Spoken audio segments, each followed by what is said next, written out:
Some people get confused about clinical trials. The FDA requires us to do clinical trials. I run a lot of clinical trials, as you know, for artificial discs and other devices in the spine.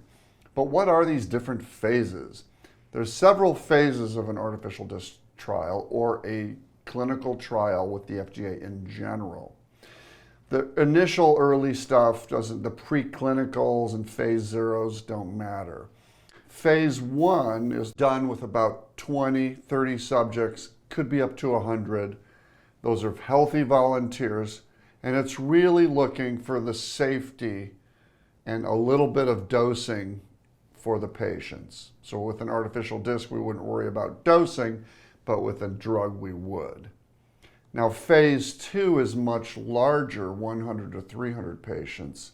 And there you're looking at efficacy, effectiveness, and side effects of that. And phase 3 is the final phase before it goes to post-market approval.